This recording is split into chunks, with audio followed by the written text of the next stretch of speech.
আসসালামু আলাইকুম। আমি জুবাইর ফিরে আসলাম টেক রিঅ্যাকশন ভিডিওতে নতুন একটি রিঅ্যাকশন ভিডিও নিয়ে। তো আশা করি ভিডিওটি ভালো লাগবে। তো আজকের ভিডিওর টাইটেলটি হলো দাম কমার পর যারা কিনবেন Samsung Galaxy S24 FE review after 1 ইয়ার। ওয়াও! মানে Samsung Galaxy S24 রিভিউ সেটা আফটার 1 ইয়ার বাট সেটা দাম কমার পর। তো দেখা যাক দামটা কতটা কমেছে সেটা আমরা দেখব প্লাস রিঅ্যাক্ট করব। তো ভিডিওটি নিয়েছি অবশ্যই স্যাম জোন চ্যানেল থেকে তাদেরকে ফুল ক্রেডিট দেওয়া হলাম। তাদের ভিডিও লিঙ্কটি অবশ্যই আমাদের চ্যানেলের ডেসক্রিপশন বক্সে দেওয়া থাকবে। চাইলে তোমরা চেক আউট করতে পারো। তো চলো বেশি দেরি না করে আজকের ভিডিওর কার্যক্রম শুরু করি। 1, 2, 3 মার্কেটে যেখানে সব ফোনের দাম বেড়ে গেছে সেখানে এই ডিভাইসের দাম অনেকটাই কমে গেছে। ওকে মানে অর্ধেকের মতো কমে চলে আসছে। এই ফোনটা যখন মার্কেটে প্রথম আসে তখন 77-78 হাজার টাকা, মানে ও মাই গড, মানে যখন এসেছে তখন অলমোস্ট 80,000 টাকা। ঠিক আছে, এখানে যদি দেখা যাচ্ছে মানে 78,000 টাকা, বাট অলমোস্ট 80,000 টাকা কাছাকাছি। তো দামটা তো আসলে অনেক বেশি ছিল, বাট দেখার বিষয় এটা আসলে কতটা কমেছে সেটা আমরা দেখবো প্লাস রিয়েক্ট করবো। তো চলো ভিডিওটি আবার প্লে করি। 70,000 প্লাস দাম ছিল, বাট রাইট নাও তার থেকে প্রায় 30-35 হাজার টাকা কম দামে আপনারা পেয়ে যাচ্ছেন এই ডিভাইসটি। কথা বলছি স্যামসাং গ্যালাক্সি S24 FE নিয়ে, ফ্যান এডিশন নিয়ে। এই ফোনটার ফুল রিভিউ আমরা দেইনি আমাদের চ্যানেলে, কারণ ওই দামে মানে 70-75 হাজার টাকা এটা একটা বস্তা পচা ফোন ছিল এবং এটা মানে কারণ তো কেনার কোনো মানেই হয় না, যে কারণে এটা নিয়ে আমাদের চ্যানেলে তেমন কোনো কথাবার্তাই হয় নাই। মানে একটা 78,000 টাকার ফোন বা 80,000 টাকার ফোন দেখো, বেজলগুলো দেখো ভাই, সেই লেভেলের মোটা, সেই লেভেল মানে সেই লেভেল। আসলে বস্তা পচা কথাটা ভাই, সেমবারি যে কথাটা বস্তা পচা, এটা আসলে ঠিকঠাক মোবাইলের সাথে যাচ্ছে। কারণ একটা প্রিমিয়াম ফোন দাম যখন 80,000 টাকা তখন এর বেজলগুলো দেখো সেই লেভেলের মোটা, সিমেট্রিক্যাল মোটা, আর লোয়ার বেজলটা মনে হচ্ছে একটু বেশি মোটা। আর দেখছো মানে বেজলটা একদম সেই লেভেলের মোটা, যেটা আসলে একটা কি বলে মানে হতাশাজনক ব্যাপার। তো চলো ভিডিওটি প্লে করি। বাট রিসেন্টলি আমি টপ 5 এর একটা ভিডিও দিলাম 35,000 টাকা প্রাইস ব্র্যাকেটের আশেপাশে। যদি বাজেট আপনার একটু বেশি থাকে সেক্ষেত্রে আপনি এই ডিভাইসটাকেও চয়েস করতে পারেন। আচ্ছা, মানে কি তার মানে কি এটা 35,000 টাকা পাচ্ছি? মানে 35,000 টাকা টপ 5 এর মানে ভিডিওর কথা বললো স্যাম ভাই। যদি 35,000 টাকার মধ্যে পাই তাহলে দেখতে হবে আসলে যে আসলে এটা কতটা ভ্যালু ফর মানি সেটা দেখার বিষয়। তো চলো ভিডিও প্লে করি। এই হচ্ছে স্যামসাং গ্যালাক্সি S24 FE, যা বর্তমানে এসে দাম দাঁড়াচ্ছে 47,000 টাকার মতো। মার্কেট কয়েকদিন ধরে অফ, বাট স্যাম ভাই তো বললো ভাই টপ 5 মানে একটা ভিডিও দিয়েছে 35,000 টাকার। তো সেখানে তোমার দামটা যদি হালকা একটু বেশি, আমি ভাবছি যে 35-34,000 টাকা হবে, বাট এখন দাম দেখি এটা এখনো 47,000 টাকা ভাই। মানে কি মানে মানে হাফ লাখ বলা যায়, ঠিক আছে, অলমোস্ট হাফ লাখ এই আর কি। তো হাফ লাখ টাকার একটা ফোন, সেটা আমার দেখার আছে যে এটা আসলে কতটা ভ্যালু ফর মানি। তো চলো ভিডিও প্লে করি। লাস্ট আমি এটার প্রাইস দেখেছি 47,000 টাকার মতো। কোথায় 75-77 হাজার টাকা আর কোথায় 47,000 টাকা, তো অনেক বড় একটা গ্যাপ হয়ে গেছে যেহেতু দামের মাঝে এখন। সুতরাং এখন ভ্যালু ফর মানি কিনা এই ব্যাপারটা অনেকেই আপনারা জানতে চাচ্ছেন, সেটাই যে এই মুহূর্তে আসলে এই ডিভাইসটা কিনবেন কিনা। হ্যাঁ, এরকম প্রাইস সেগমেন্টে এসে সে কিন্তু বেশ ভালো একটা খেলোয়াড় হতে পারছে এখন। ওই সময় ছিল না, বাট এখন এটা নিয়ে কথা বলা যেতে পারে। যদিও বা এই ফোন নিয়ে কথা হতে পারতো আমাদের 1 বছর আগেই, কিন্তু দামের কারণে সেটা হয়নি। এনিওয়ে, আজকের ভিডিওতে বিস্তারিত জানবেন অবশ্যই। আর এই ফোনটা কারেন্টলি আপনারা अवेलेबल পেয়ে যাবেন SMS গ্যাজেটসে, অবশ্যই যোগাযোগ করতে পারো। বাইরেও রয়েছে অনেক জায়গায়, এমনকি আপনি অনলাইন থেকেও পারচেজ করতে পারেন। ডেসক্রিপশনে সমস্ত ইনফরমেশন মেনশন করা আছে। অবশ্যই তারা খুবই ট্রাস্টেড। ডিজাইন এন্ড বিল্ড কোয়ালিটির বেলায় আমরা বডি ফ্রেমে অ্যালুমিনিয়াম দেখছি, যার ফলে একটা প্রিমিয়াম ভাইব তো দেয় অবশ্যই। রিয়ার প্যানেলটাতে গ্লাস রয়েছে, যেখানে আমরা বেশ ভালো রকমের ফিঙ্গারপ্রিন্ট পড়তে দিই। মানে আমরা বডি ফ্রেমে পাচ্ছি, ফ্রেমটা পাচ্ছি অ্যালুমিনিয়াম ফ্রেম, যেটা এক কথা দুর্দান্ত ব্যাপার, বাজেট হিসেবে ঠিকঠাক। আর রিয়ার প্যানেলে পাচ্ছি গ্লাস প্যানেল, ঠিক আছে, যেটা কিন্তু বিল্ড কোয়ালিটিকে আর কি ডিউরেবিলিটি আরো বেশি পাওয়ারফুল করছে, যেটা কিন্তু আসলে গুড সাইন। তো চলো ভিডিও প্লে করি। Corning Gorilla Glass Victus plus এটাকে প্রোটেকশন করছে। আর বডি ফ্রেমে 3.5 মিলিমিটার হেডফোন জ্যাকের উপস্থিতি নেই, তবে হ্যাঁ ফোনটা তো দেখতে মনে হচ্ছে বেশ মোটাই মনে হচ্ছে, মানে থিকনেসটা বেশ থিন, মানে থিন না, মানে বেশ মোটাই মনে হচ্ছে। বাট একটা 3.5 mm এর হেডফোন জ্যাক দিলে আসলে ভালো হতো, বিশেষ করে যারা গেমার আছে তাদের জন্য তো আসলে এই সেন্সরটা মানে এই জিনিসটা খুব দরকার, বা যারা গান শুনতে মানে গান লাভার আছে তাদের জন্য কি আসলেই দরকার, বাট সেটা পাচ্ছি না, কি একটা হতাশাজনক ব্যাপার। তো এটা দিয়ে কাজ চালাতে হবে এই আর কি। তো চলো ভিডিও প্লে করি। এই ফোনটার যে সাইজ তাতে একটু বাল্কি ফিল দেয়, এটার ওজন একটু বেশি লাগে, বেশি মোটা, মানে সাইজ অনুযায়ী ওজনটা একটু বেশি লাগছে। 213 গ্রামের মতো ওজন রয়েছে এর। আর এটা ফোনটা যখন এত মোটা ভারী অনেক 213 গ্রামের একটা ফোন, এখানে অ্যাটলিস্ট একটা হেডফোন যে কি আসলে কি ডিজার্ভ করে, ঠিক আছে, যেহেতু যে বাজেটে ফোনটা এসেছে, হেডফোন যে দিলে কি এটা কোনো সমস্যাই হতো না, কারণ ফোনটা বেশ মোটা, দিতে তো কোনো সমস্যা নেই। বাট তারা ফোন কোম্পানিগুলো যে কেন এরকম কস্ট কাট করে ভাই, সেটা আসলে একটা বাবার বিষয় এই আর কি। তো চলো ভিডিও প্লে করি। IP68 রেটেড, স্প্ল্যাশ প্রুফ, হালকা পাতলা পানি লাগলেও সমস্যা হবে না বা একটু অবশ্যই পারবেন এই আর কি। এর বাইরে ডিজাইন মানে একদম সেম টু সেম, ওদের আরো বেশ কিছু ফোনের ডিজাইন এমনটা আপনি দেখে এসেছেন। সো এটা S25 FE নাকি তাদের আরেকটু কম দামের এই সিরিজের ডিভাইস, এটা নিয়ে একটু কনফিউজড হয়ে যেতে পারে। যাই হোক, ডিজাইন ফিজাইন ছেড়ে আমরা যদি একটু ভিতরে দিকে আসি, এই ফোনটার অন্যতম আকর্ষণীয় জায়গা বা স্যামসাং এর যে জিনিসটা আপনাদের ভালো লাগবে তা হচ্ছে এর ডিসপ্লে সেকশন। হ্যাঁ, এই ফোনটাতে 6.7 ইঞ্চের একটা ডাইনামিক অ্যামোলেড 2x প্যানেল রয়েছে, যেখানে 120 হার্টজ পর্যন্ত হাই রিফ্রেশ রেট দেয়। আমাদের টেস্টিং এ 120 হার্টজ ঠিকভাবে পুশ করছেন উনি। HDR10 প্লাস এর সাপোর্ট রয়েছে, ওয়াইড ভাইন L1 এর সাপোর্ট রয়েছে, আর পিক ব্রাইটনেস গেম তো এখন অনেক বেশি এটার ক্ষেত্রে আমরা 1900 নিটস দেখছি, তবে এটা আউটডোরে ডিরেক্ট সানলাইটে আপনি ব্যবহার করতে পারবেন, সমস্যা নেই। যদি 1900 নিটসের পিক ব্রাইটনেস যদি আমরা আউটডোরে গিয়ে ঠিকঠাকভাবে ইউজ করতে পারি স্ট্রাগল ছাড়া, তাহলে এটা ঠিক আছে বলা যায়। বাট তারপরও এখানে যা যেহেতু এটা স্যামসাং এর নিজস্ব ডিসপ্লে অ্যামোলেড, তো অনেক কালারফুল হবে, সেজন্য এটা আসলে ভালো। বাট যদিও চিন বেজেলটা আমাকে খুব হতাশ করছে এই আর কি, চিন বেজেলটা আমার চোখে লাগছে, যেটা আমি আসলেই মানতে পারছি না। তো চলো বিউটি প্লে করি। স্ট্রাগল করবে না, সেই সাথে যখন ছবি তুলবেন আউটডোরে গিয়ে, তখনও ঝামেলায় পড়তে হবে না, দেখা যাচ্ছে ঠিকভাবে। কিন্তু যে বিষয়টা আমার মতো অনেকেরই ভালো লাগবে না, এমনকি দাম এখন অর্ধেকে নেমে আসার পরে, মানে 47,000 টাকায় আসার পরেও আপনার যে জিনিসটা ভালো লাগবেই না, সেটা হচ্ছে গিয়ে চিন বেজেল। এইটাকে আপনার মেনে নিতে হবে, কিছু করার নেই। এটার বেজেল এরিয়া বেশ মোটা। এখনকার দিনে অনেক চাইনিজ ফোন আমরা 30,000 টাকা প্রাইস ব্র্যাকেট বা 25-26,000 টাকারও অনেক ফোনে এর চাইতে আরো ন্যারো বেজেল দেখে অভ্যস্ত। অবশ্যই এটা পারফেক্ট, ওদের এই কাজটা করে আমরা দেখেছি, এখানেও তার ব্যতিক্রম না। ইভেন সিমেট্রিক্যাল না, লোয়ার চিনটা একটু বেশি মোটা, সেটাই ব্যাপারটা আর কি গেল না। এর বাইরে যদি বলি, ডিসপ্লের এক্সপিরিয়েন্স আপনার কাছে বেশ ভালো লাগবে। লাইক এটার কালার রিপ্রেজেন্টেশন খুবই ভালো, খুবই ভাইব্রেন্ট একটা কালার দেয়, আসলে বেশ ভাইব্রেন্ট কালার, বেশ কালারফুল দেখতে। কোথায় কন্টেন্ট ওয়াচিং করে খুবই মজা পাবে এই আর কি, ভিডিও ওয়াচিং করে কোনো সমস্যা হবে না, মানে বেশ কালারফুল বলা যায়। যেহেতু অ্যামোলেড ডিসপ্লে স্যামসাং এর নিজস্ব ডিসপ্লে, তো সেটা আসলে মানে কালারফুল হবে, এটাই স্বাভাবিক। যদিও একটু গ্রিন লাইনের প্রবলেম থাকতে পারে এই আর কি, যদি গ্রিন লাইন আসে কিন্তু তোমরা জানলে অবশ্যই কমেন্ট করো, যারা যারা অবশ্যই কিনেছো। তো চলো বিউটি প্লে করি। মাল্টিমিডিয়া কনজাম্পশন যারা করেন কিংবা গেমিং করুন না কেন, যে কোনো কিছুর গ্রাফিক্স আপনার দেখতে এটাতে খুবই কালারফুল, দেখতে খুব সুন্দর লাগছে। টাচ রেসপন্স এন্ড স্মুথনেস একেবারে পারফেক্ট আছে, ওগুলো নিয়ে কোনো সমস্যা নেই। পাঁচল কাটআউট আছে টপ সেন্টারে। তো যদি বেজেল নিয়ে প্যারা না থাকে, তাহলে এই ডিসপ্লে আপনাকে সন্তুষ্ট করবে, এটুকু আমি শিওর করে বলতে পারি। ডিসপ্লের পরে যদি চলে আসি, এই স্মার্টফোনটার অন্যতম আকর্ষণীয় বা শক্তিশালী জায়গা তা হলো ক্যামেরা সেকশন। এই সেগমেন্টে এসে আপনি ক্যামেরার জন্য খুব আহামরি ফোন যে অনেক পাবেন এমন না, বেশ কিছু ফোন পাওয়া যায় একটু ব্যালেন্সড, বেশ কিছু ডিভাইস পাওয়া যায় যেগুলো একটু পারফরম্যান্স সেন্ট্রিক হয়ে থাকে। এই ফোনটার ক্যামেরা সেটআপে যে সেন্সরগুলো আমরা দেখছি, এগুলো কাজের। যেমন মেইন শুটার রয়েছে 50 মেগাপিক্সেল, ওয়াইএস আছে এখানে। পরবর্তী শুটার হলো 8 মেগাপিক্সেলের, যার টেলিফটো জুম লেন্স 3x পর্যন্ত অপটিক্যাল জুম দিতে পারে এটা, আর এটাতেও ওয়াইএস রয়েছে। এছাড়াও 12 মেগাপিক্সেলের একটি আলট্রা শুটার রয়েছে, যা কিনা 123 ডিগ্রি ফিল্ড অফ ভিউতে ছবি দিতে পারে। আর ফ্রন্ট ফেসিং ক্যামেরাটা রেখেছে 10 মেগাপিক্সেলের। সিরিয়াসলি মানে একটা 47,000 টাকা ফোন 10 মেগাপিক্সেলের আমরা মানে সেলফি ক্যামেরা পাবো, এটা কি আসলে ঠিকঠাক? মানে এটা বলতে পারতেছি না ভাই, তোমরা জানলে অবশ্যই কমেন্ট করো। তো দেখা যায় ছবি কোয়ালিটি আসলে কিরকম। চলো বিউটি প্লে করি। এটা একটু ছোট মনে হতে পারে অনেকের কাছে, তবে হ্যাঁ, এটার ক্যামেরা রেজাল্ট ভালো, স্যামসাং এর প্রসেসিং সবকিছু মিলে এটার ছবির রেজাল্ট আপনাদের কাছে ভালো লাগবে। আচ্ছা, এটা হলো তোমার মেইন ক্যামেরা ছবি, ঠিক আছে? বেশ কালারফুল ছবিগুলো, দেখো বেশ শার্পনেস, ডিটেলস তেমন কোনো ঘাটতি নেই, যেটা আসলে ইমপ্রেসিভ ব্যাপার। মানে স্যামসাং এর ছবির কোয়ালিটি বা ক্যামেরার কোয়ালিটি আসলে ইমপ্রেসিভ, এটা আসলে এটা মানতেই হবে ভাই। ছবি কোয়ালিটি আসলে অনেক ভালো, বেশ ভালো। তো চলো বিউটি প্লে করি। যদি এভাবে বলি, 50 থেকে 40 এই ব্র্যাকেট যে ডিভাইসগুলো রয়েছে, চাইনিজ অনেক স্মার্টফোনে আমরা পেয়ে যাই, তাদের সাথে হাড্ডাহাড্ডি তো লড়াই করবেই, ম্যাক্সিমাম ডিভাইস থেকে এগিয়ে রাখবে ক্যামেরা সেকশনে। যেমন স্যামসাং এর চিরচেনা টোন আমরা একটু দেখবো, একটু ভাইব্রেন্ট ছবি দিচ্ছে, বেশ ক্রিস্প টাইপের, ডেলাইট কন্ডিশনের শার্পনেস, ডিটেল অন পয়েন্টে থাকে, লো লাইটে কিছুটা সফট করে প্রেজেন্ট করে। বিশেষ করে সেই বিষয়টা আপনি নোটিস করবেন এর আলট্রা ওয়াইড অ্যান্ড টেলিফটোটা রয়েছে, এই জায়গাটাতে বেসিক্যালি আপনি একটু সফট ছবি পাবেন। গ্রেনের দেখাও পাওয়া যায় যদি একটু হেভি লো লাইটে চলে যান। মানে একটু বেশি লো লাইটে হয়ে গেলে তোমার যে ছবিটা আছে না, ছবিটা বেশি একটু নয়েসে দেখা যায়, যেটা আসলে সমস্যা। তো সেটা অবশ্যই ভালোভাবে মানে একটু সমস্যা এই আর কি। তো মোটামুটি কাজ চালার মতো এই আর কি। তো চলো বিউটি প্লে করি। এছাড়া ছবির কালার কন্ট্রাস্ট আমরা খুবই ভালো দেখছি এই স্মার্টফোনটিতে।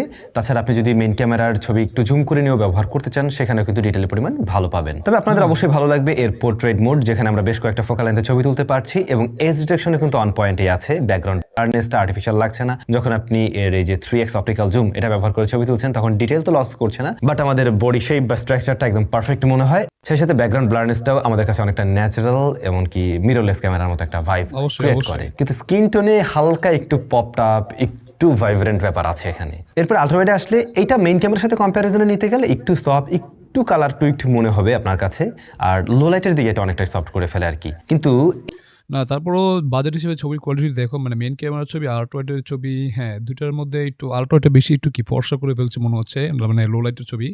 বাট দেখতে খুব বেশ খারাপ লাগছে না, বেশ ভালোই লাগছে আমার কাছে। তো তোমাদের কাছে কেমন হচ্ছে অবশ্যই কমেন্ট সেকশনে জানাতে পারো। তো চলো বিউটি প্লে করি। এই প্রাইস সেগমেন্টেরই ম্যাক্সিমাম চার্জ স্মার্টফোনের আল্ট্রাওয়াইড থেকে এটা বেটার আউটপুট দিচ্ছে। ওভারঅল প্রত্যেকটা ক্যামেরাই কিন্তু বেশ ব্রাইট অ্যান্ড ক্রিস্প টাইপের ছবি দিচ্ছে। ফ্রন্ট ফেসিং ক্যামেরায় আসলে মেগাপিক্সেল আপনাদের কাছে একটু কম লাগতে পারে, তবে ডিটেল কিন্তু কম নেই। এটা ইনডোর আউটডোর দুই জায়গায় লাইটিং কন্ট্রোলটা ভালো দেখছি আমরা। তাছাড়া শার্পনেস ডিটেলও ভালো, কিন্তু মেইন ক্যামেরাটা ডাইনামিক রেঞ্জ যতটা ওয়াইড, অবশ্যই ফ্রন্ট ফেসিং ক্যামেরা ততটা বেশি ওয়াইড আর না আর কি। ভিডিও কলিং টলিং এই সমস্ত জায়গার জন্য ঠিকঠাক আছে, সেই সাথে এটার পোর্ট্রেট মোডটাও ভালো রেজাল্টই দেয়। কিন্তু ব্যাক সাইডের পোর্ট্রেট মোডের ব্লারনেসটা যেমন খুবই ন্যাচারাল লাগে, এইটার ক্ষেত্রে কিছুটা আর্টিফিশিয়াল বা মোবাইল ফোনের সেটা আপনি ফিল পাবেন আর কি। হ্যাঁ সেটাই, মানে এটার সেলফি ক্যামেরার ছবিগুলো ঠিক আছে, হিউম্যান ফেসটা মোটামুটি ঠিকঠাক আছে, খারাপ না, বাট ব্লারনেস একটু আর্টিফিশিয়াল লাগছে এই আর কি। তা ওভারঅল তারপর কাজ চালানোর মতো ঠিক আছে, বেশ ভালোই বলা যাচ্ছে, খারাপ না। মানে ক্যামেরা সেকশনটা মোটামুটি স্যামসাং এর বলা যায় ভালোই, খারাপ না। তো তোমাদের কাছে কেমন হচ্ছে তোমরা অবশ্যই কমেন্ট করে জানাও। তো চলো বিউটি প্লে করি। ফেসিং ক্যামেরা ভিডিও রেকর্ড করতে পারে সর্বোচ্চ 4K 60 fps এ। আচ্ছা আচ্ছা, তো যাদের একটু মানে সেলফি ভিডিও আইদার ধরুন ব্লগিং ট্লগিং করার প্ল্যান আছে, হ্যাঁ যারা আমার মতো যারা মানে সেলফি ক্যামেরাতে ভিডিও শুট করি, বিশেষ করে আমি তো সেলফি ক্যামেরাতে ভিডিও শুট করি, তো সেলফি ক্যামেরাতে আমরা 4K 60 fps ভিডিও শুট করতে পারবো, যেটা আসলে একটা গুড সাইন ব্যাপার। তো যেটা আসলে ইমার্সিভ একটা ব্যাপার, খারাপ না। আর ভিডিও কোয়ালিটিটা দেখো, হ্যাঁ মানে মেন ভিডিও থেকে এই ভিডিও কোয়ালিটি বেশি, স্যামবাই চেহারাকে একটু বেশি ফর্সা করে ফেলছে, যেটা দেখতে খারাপ লাগছে না, ওভারঅল ভালোই। আর কালার ব্যালেন্স মোটামুটি ঠিকঠাক আছে, খারাপ না। তো চলো বিউটি প্লে করি। আপনারা এই স্মার্টফোনটা দিয়ে সেই কাজটুকু করতে পারবেন। আমরা উপরে একটা হাইলাইটকে যদি দেখি, সেই জায়গায় কন্ট্রোল কিন্তু নট ব্যাড, বাট স্কিনে হালকা একটু সফটনেস লক্ষ্য করা যায়। চলে আর কি, খারাপ না, ভালোই। না অবশ্যই, মানে কন্টেন্ট ক্রিয়েটর যারা আছে আমার মতো, তারা অবশ্যই কাজ চালাতে পারবে না। ভিডিও কোয়ালিটি আসলে ভালো, বেশ গুড, খারাপ না, মানে কাজ চালানোর মতো। তো চলো বিউটি প্লে করি।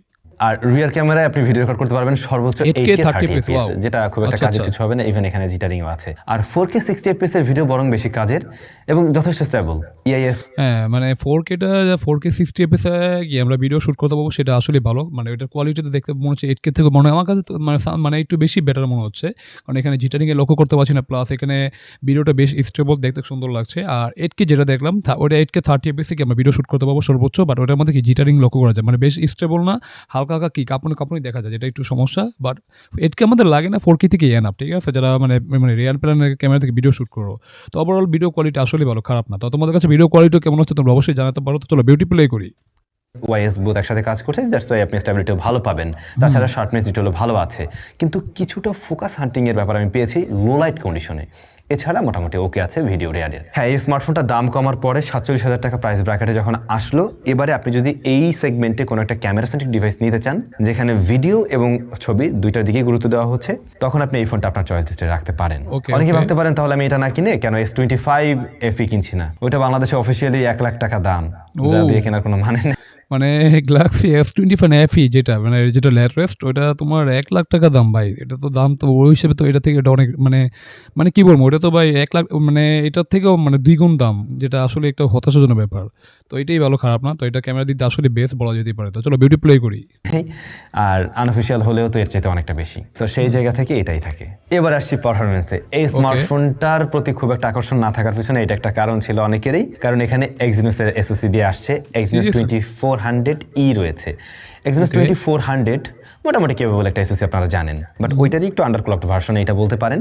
আর এটা যখন মানে প্রথমে ছিল out of the box Android 14 run করতো, বাট এটা মানে এখন তো আপডেটেড। তবে যেহেতু 7টা মেজর আপডেট পাওয়া যাবে, সো এই ডিভাইস লেটেস্ট অ্যান্ড্রয়েডে রান করবে অনেক দিন, এটা তো আপনি খুব ভালো করেই জানেন। মানে ইভেন এটার পরে আসা অনেক স্মার্টফোনকেও সে বিট করতে পারবে এই জায়গায় ফর শিওর। One UI 8.0 তে রান করছে রাইট নাও। ফোনটা পাওয়া যায় 8/128, 8/256, 8/512GB ভ্যারিয়েন্টে। এখন এইখানে আবার একটু গেম খেলছে ওরা, লোয়ার যে ভ্যারিয়েন্ট 8/128GB, এইখানে আপনি UFS 3.1 দেখবেন স্টোরেজ টাইপ। মানে কি এটা ভাই কেমন বৈষম্য? ওয়েট আমরা একটু করি হালকা।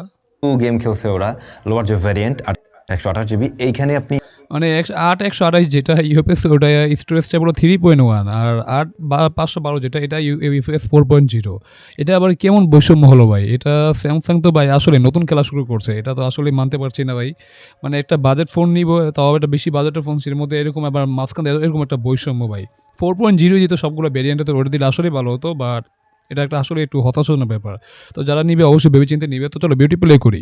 UFS 3.1 দেখবেন স্টোরেজ টাইপ, আর সর্বোচ্চ ভ্যারিয়েন্টে গিয়ে আবার UFS 4.0 দেখবেন। এই ডিভাইসটা 8/128 GB ভ্যারিয়েন্ট এবং যেটাই 47,000 টাকা কিনছেন এবং ওটাতেই রয়েছে UFS 3.1। সো পারফরমেন্স সেকশনে এসে আপনাকে কম্প্রোমাইজ করতেই হচ্ছে, কিছু করার নেই। সেটাই তো। আর Exynos 2400 ডে টু ডে লাইফের কাজবাজ করার জন্য কিন্তু যথেষ্ট ভালো। ডে টু ডে লাইফের কাজবাজ বলতে যে ওই 15-20,000 টাকার ফোনের মতো ওরকম না, মানে ফ্ল্যাগশিপ লেভেলের পারফরমেন্স, বা আপনি বলতে পারেন একটা হাই মিড রেঞ্জ প্রাইস পয়েন্টের স্মার্টফোনের যে পারফরমেন্স আপনারা দেখেন ডে টু ডে লাইফে, সেইটা ডেলিভার করতে দেখবেন। লাইক সেটাই তো, মানে না এখানে আন্তর্জাতিক স্কোর দেখলাম 19 লাখ প্লাস, যেটা কিন্তু আসলে একটা হিউজ একটা কি আন্তর্জাতিক স্কোর।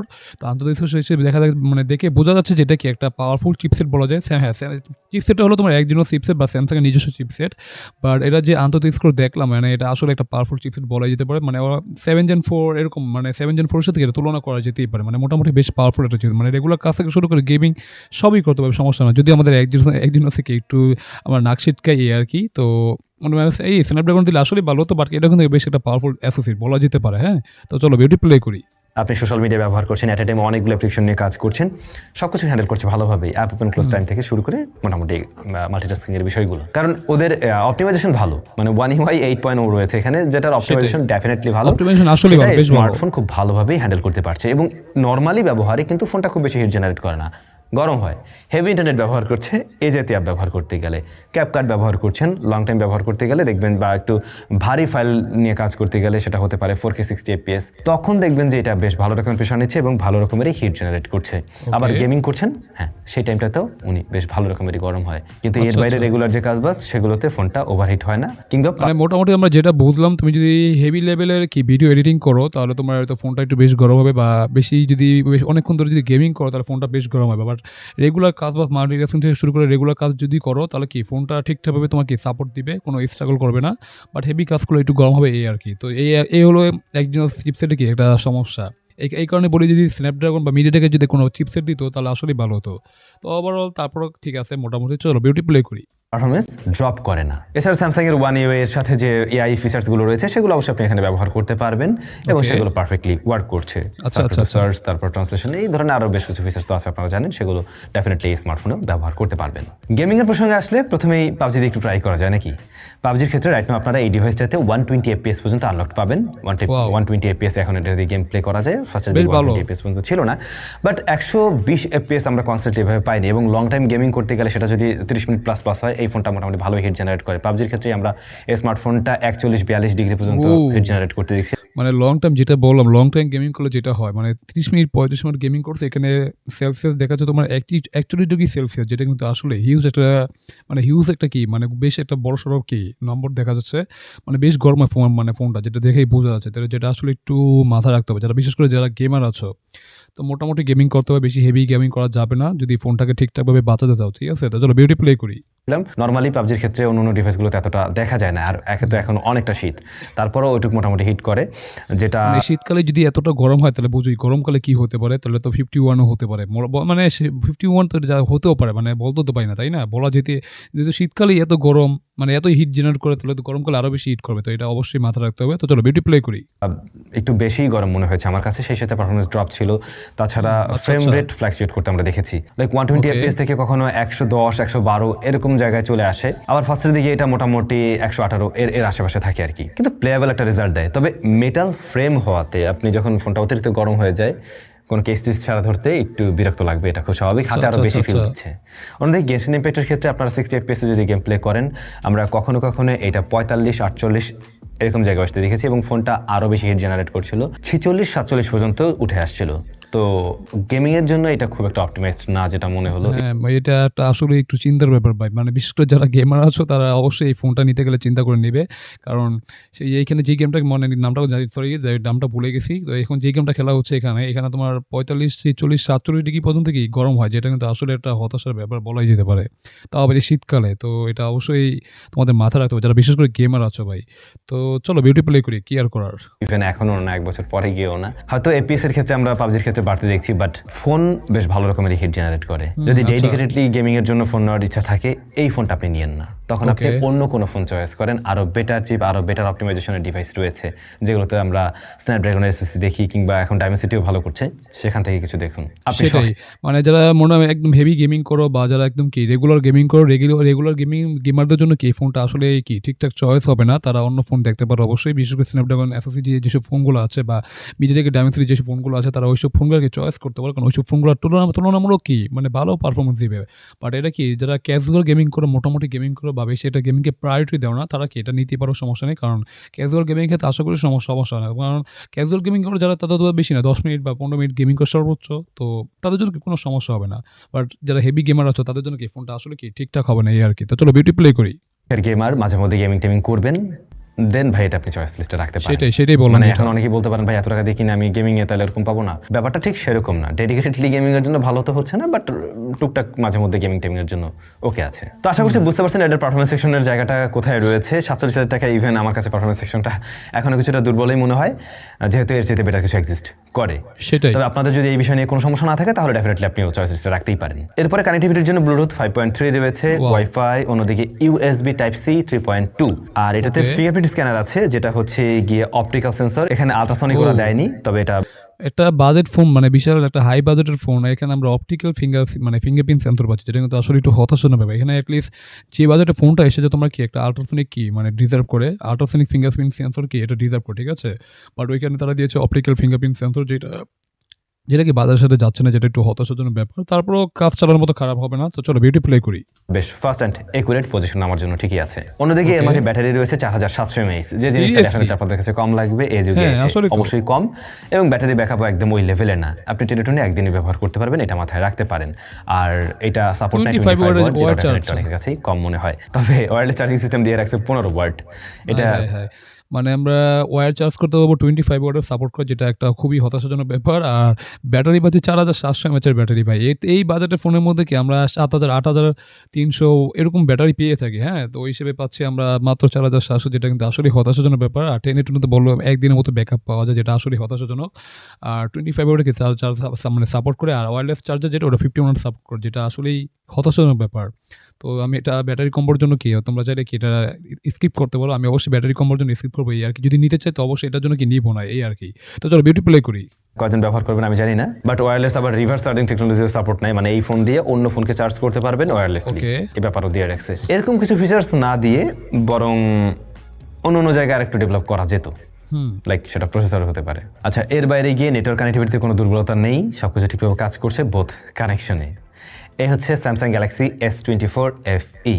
দাম কমার পরেও কিছু জায়গায় আমরা কমতি তো দেখলাম এখনও, কারণ মানে ওই সিমিলার প্রাইস পয়েন্টে তো অনেক ডিভাইস আরও বেটার কিছু অফার করে। কিন্তু যদি মোটামুটি একটা স্যামসাংয়ের কম্বো চান, যে আমার ক্যামেরা ভালো হওয়া চাই, আমার One UI এর সেই মজাটা আমি পেতে চাই, আমার পারফরমেন্সটা একটা ব্যালেন্স পারফরমেন্স হলে হয়, আমি একদম হামুরি লেভেলের গেমার না, দাম যেহেতু কমে গেছে এখন আমি নিতে পারি কিনা, সেক্ষেত্রে আপনি নিতে পারেন। আপনাদের কাছে কি মনে হয় ডিভাইস অলরেডি কারা ব্যবহার করছেন কমেন্ট করে জানাবেন। কেউ গ্রিন লাইনের মালিক হয়েছেন কিনা সেটাও জানাতে পারেন, কারণ এই দুর্নাম তো আমরা স্যামসাং এর ফোনে মোটামুটি ভালোই দেখেছি, FE-তে আরও দেখেছি, 23-তে বিশেষ করে। তো যারা অলরেডি এই ফোনটা ব্যবহার করছেন আপনাদের কি অবস্থা একটু কমেন্ট করে জানালে আরেকজনের ডিসিশন নিতে সুবিধা হয়। সবাই ভালো থাকুন, দেখা হচ্ছে স্যামসাংয়ের নতুন কোনো ভিডিওতে। তো যাই হোক গাইস, এখানে ভিডিওটি শেষ হয়ে গেলো। আমরা দেখে নিলাম স্যামসাং গ্যালাক্সি S24 FE পুরো রিভিউ। তো সাথে সাথে আমরা তো কি অবশ্যই রিয়েক্ট করেছি, তোমরা সেটা দেখিয়েছো। তো এটাই তো স্যাম ভাই তো বলেই দিল। তো কেউ যদি গ্রিন লাইনের মালিক হয়ে থাকে তারা অবশ্যই কমেন্ট সেকশনে জানাতে পারো, আমার ভিডিওতে অবশ্যই জানাতে পারো। কারণ তোমরা যদি জানাতে চাও তাহলে অবশ্যই অন্যজন যারা কিনবে তারা কি একটু সাবধানতা অবলম্বন করতে পারবে, ঠিক আছে। আর এই ফোনটা যারা কি মোটামুটি একটা ব্যালেন্স পারফরমেন্স চাচ্ছ তাদের জন্য ফোনটা ঠিকঠাক আছে বাজেট হিসেবে। আর যারা হেভি গেমার বা হেভি গেমিং করতে চাচ্ছ তাদের জন্য কি ফোনটা ঠিকঠাক হবে না, কারণ এটা কি হেভি গেমারদের জন্য কি তৈরি করা হয়নি। মোটামুটি এটা ব্যালেন্স পারফরমেন্স প্লাস এর ক্যামেরা সেকশন কি প্রায়োরিটি দেওয়া হয়েছে। তো ক্যামেরা কোয়ালিটি তো দেখলেই, তো সেটা অনেক ভালো ছিল। তো এই ছিল আমার ভিডিও কনক্লুশন, বেশি কিছু বলা নেই, কারণ আমরা ভিডিওর মধ্যে যা বলার বলে দিয়েছি, ঠিক আছে। তো ভালো লাগলে অবশ্যই লাইক কমেন্ট শেয়ার, চ্যানেলে নতুন হলে অবশ্যই আমাদের চ্যানেলটিকে subscribe and get the bell icon. তো দেখা হবে নতুন কোনো রিঅ্যাকশন ভিডিওতে, সে পর্যন্ত তোমরা ভালো থাকো, আল্লাহ হাফেজ।